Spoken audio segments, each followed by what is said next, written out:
Saludos mis amigos de YouTube. Nuevamente estamos por acá. Estamos en lago Cotter. Este es el lago, esto es en Guatuso, provincia de Alajuela. Esto es en Costa Rica, ¿verdad? Vamos hoy a cucharear acá. Como siempre nos gusta la pesca deportiva.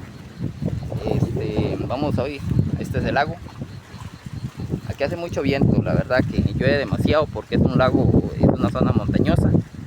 Esto es parte de la reserva. Aquí estamos en la reserva. Este es el rótulo. Aquí está lago Cotter. Ya les muestro, esta es la lanchilla. Aquí está la lancha con la que vamos a un inflable. Vamos a ir de pesca hoy. Aquí está el inflable. Aquí tenemos los remitos por acá. Y bueno, ahí está mi hijo, es el compañero que tengo hoy. Y recordarle que vamos a pescar con Paint Casting. Esta es la que usa mi hijo. Y ya yo me compré este juguetito nuevo.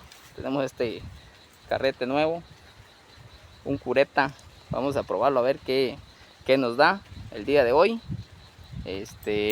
Cucharillas, tenemos cucharilla. A nosotros nos gusta pescar mucho con cucharilla. Entonces hacia esa parte lo vamos a dirigir. Vamos a ver cómo nos va.